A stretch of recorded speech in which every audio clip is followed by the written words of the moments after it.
Friends, ಹೇಗಿದ್ದಾರೆ ಎಲ್ಲರಿಗೂ ನಮಸ್ಕಾರ. ಇವತ್ತಿನ ನಮ್ಮ ವಿಡಿಯೋದಲ್ಲಿ ಹೋಟೆಲ್ ಸ್ಟೈಲ್ ಟೇಸ್ಟಿಯಾಗಿರುವಂಥ ಶಾವಿಗೆ ಬಾತ್ ಮಾಡೋದು ಹೇಗೆ ಅಂತ ನೋಡೋಣ. ಇದಂತೂ ಬಿಡಿ ಬಿಡಿಯಾಗಿ ತುಂಬಾ ಟೇಸ್ಟಿಯಾಗಿ ಚೆನ್ನಾಗಿರುತ್ತೆ. ಮೊದಲಿಗೆ ನಾನು ಕುಕ್ಕರ್ ಇಟ್ಕೊಂಡಿದ್ದೀನಿ, ಅದಕ್ಕೆ ತರಕಾರಿಗಳನ್ನೆಲ್ಲ ಹಾಕ್ಕೊಳ್ತಾ ಇದ್ದೀನಿ. ನೀವು ಯಾವ ತರಕಾರಿ ಬೇಕಾದರೂ ಯೂಸ್ ಮಾಡ್ಬೋದು. ನಾನಿಲ್ಲಿ ಕ್ಯಾರೆಟು, ಬಟಾಣಿ, ಬೀನ್ಸು, ಆಲೂಗಡ್ಡೆನ ನಾನಿಲ್ಲಿ ಯೂಸ್ ಮಾಡ್ತಾಯಿದ್ದೀನಿ. ಎಲ್ಲ ಈಕ್ವಲ್ ಕ್ವಾಂಟಿಟಿನಲ್ಲಿ ಯೂಸ್ ಮಾಡ್ಕೊತಾ ಇದ್ದೀನಿ. ಹಾಗೆ ಇದಕ್ಕೆ ನಾನು ನೀರು ಹಾಕ್ಕೊಂಡು ಸ್ವಲ್ಪ ಅರಿಶಿನ, ಸ್ವಲ್ಪ ಉಪ್ಪು ಹಾಕ್ಕೊಂಡು ಒಂದು ವಿಜಿಲ್ ಕೂಗಿಸ್ಕೊಳ್ಳೋಣ. ನಂತರ ಇಲ್ಲಿ ಒಂದು ಬಾಣಲೆ ಇಟ್ಕೊಂಡಿದ್ದೀನಿ. ಅದಕ್ಕೆ 2 ಗ್ಲಾಸಷ್ಟು ಅಂದರೆ ಸುಮಾರು ಅರ್ಧ kg ನಾನು ಶಾವಿಗೆನ ಯೂಸ್ ಮಾಡ್ತಾಯಿದ್ದೀನಿ. ಮಾಮೂಲಿ ನಾನು ಅಂಗಡಿಯಲ್ಲಿ ತೊಗೊಂಡಿರುವಂಥ MTR ಶಾವಿಗೆನ ಯೂಸ್ ಮಾಡ್ತಾಯಿದ್ದೀನಿ. ನೀವು ಯಾವುದಾದ್ರೂ ಯೂಸ್ ಮಾಡ್ಬೋದು. ಹಾಗೆ ಅದಕ್ಕೆ ನಾನು 1 ಸ್ಪೂನ್ ಎಣ್ಣೆ ಹಾಕ್ಕೊಂಡು ಲೋ ಫ್ಲೇಮಲ್ಲಿ ಒಂದು 5 ನಿಮಿಷಗಳ ಕಾಲ ಇದನ್ನು ನಾನು ರೋಸ್ಟ್ ಮಾಡ್ಕೊತಾ ಇದ್ದೀನಿ. ಹಾಗೆ ಇದನ್ನ ಪಕ್ಕಕ್ಕೆ ಇಡೋಣ. ಇದಾಗಿದೆ ಇವಾಗ. ನಂತರ ಒಗ್ಗರಣೆಗೆ ಒಂದು ಬಾಣಲೆ ಇಟ್ಕೊಂಡಿದ್ದೀನಿ. ಆ ಬಾಣಲೆಗೆ ನಾನು ಒಂದು 3 ರಿಂದ 4 ಸ್ಪೂನ್ ಎಣ್ಣೆನ ಹಾಕ್ಕೊಂಡು, ಎಣ್ಣೆ ಕಾದ ನಂತರ ಸಾಸಿವೆ ಹಾಕ್ಕೊಂಡಿದ್ದೀನಿ.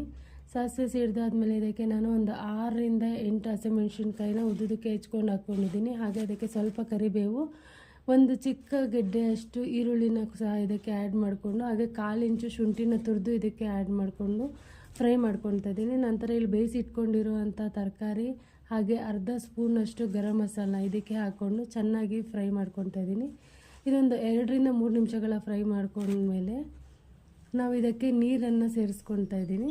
ನಾನಿಲ್ಲಿ 1 ಗ್ಲಾಸ್ ಶಾವಿಗೆಗೆ 1.5 ಗ್ಲಾಸ್ ನೀರು ಅಳತೆ ಪ್ರಕಾರ, 2 ಗ್ಲಾಸ್ ಶಾವಿಗೆಗೆ 3 ಗ್ಲಾಸ್ ನೀರನ್ನು ಹಾಕ್ಕೊಂಡು, ಹಾಗೆ ರುಚಿಗೆ ತಕ್ಕಷ್ಟು ಉಪ್ಪನ್ನು ಕೂಡ ಇದಕ್ಕೆ ನಾನು ಆ್ಯಡ್ ಮಾಡಿಕೊಂಡು ಲಿಡ್ ಕ್ಲೋಸ್ ಮಾಡಿ ಕುದಿ ಬರ್ಸ್ಕೊಳ್ಳೋಣ. ಇವಾಗ ಕುದೀತಾ ಇದೆ ನೀರು. ಈ ಟೈಮಲ್ಲಿ ನೀವು ಉಪ್ಪು ಚೆಕ್ ಮಾಡಿಕೊಂಡು ಕಮ್ಮಿ ಇದ್ದರೆ ಅಡ್ಜಸ್ಟ್ ಮಾಡ್ಕೊಳ್ಳಿ. ಹಾಗೆ ನಾವಿಲ್ಲಿ ನೀರು ಕುದೀತಾ ಇರೋದ್ರಿಂದ ಶಾವಿಗೆ ಏನು ನಾವು ಫ್ರೈ ಮಾಡಿಕೊಂಡಿದ್ವಿ ಅದನ್ನು ಸಹ ಇದಕ್ಕೆ ಸೇರಿಸ್ಕೊಂಡು ಲೋ ಫ್ಲೇಮಲ್ಲೇ ಒಂದು 5 ರಿಂದ 8 ನಿಮಿಷಗಳ ಕಾಲ ಇದನ್ನು ನಾವು ಬೇಯಿಸ್ಕೊಳ್ಳೋಂದ್ರೆ ನಿಮಗೆ ಉದುರುದ್ರಾಗಿ ಟೇಸ್ಟಿಯಾಗಿರುವಂಥ ಶಾವಿಗೆ ಬಾತ್ ರೆಡಿ ಆಗುತ್ತೆ. ಇವಾಗ 5 ನಿಮಿಷ ಆಗಿದೆ. ನಾನು ಲಿಡ್ ಓಪನ್ ಮಾಡ್ತಾಯಿದ್ದೀನಿ. ನೋಡಿ, ಒಂದು ಸಲ ಮಿಕ್ಸ್ ಮಾಡ್ಕೊಳ್ಳೋಣ. ಹಾಗೆ ಇದಕ್ಕೆ ನಾನು ಫೈನಲ್ಲಾಗಿ 1 ಇಡೀ ಕಾಯಿ ತುರಿನ ನಾನಿಲ್ಲಿ ಸೇರಿಸ್ಕೊತಾ ಇದ್ದೀನಿ. ಹಾಗೆ ಸ್ವಲ್ಪ ಕೊತ್ತಂಬರಿ ಸೊಪ್ಪನ್ನ ನಾನಿಲ್ಲಿ ಸೇರಿಸ್ಕೊತಾ ಇದ್ದೀನಿ. ಹಾಗೆ ಒಂದು ಅರ್ಧ ಹೋಳಷ್ಟು ನಿಂಬೆ ರಸನೂ ಕೂಡ ಇದಕ್ಕೆ ನಾನು ಆ್ಯಡ್ ಮಾಡಿಕೊಂಡು ಚೆನ್ನಾಗಿ ಮಿಕ್ಸ್ ಮಾಡ್ಕೊಳ್ಳೋಣ. ಒಂದು ಸಲ ನಿಧಾನಕ್ಕೆ ಮಿಕ್ಸ್ ಮಾಡ್ಕೊಳ್ಳಿ.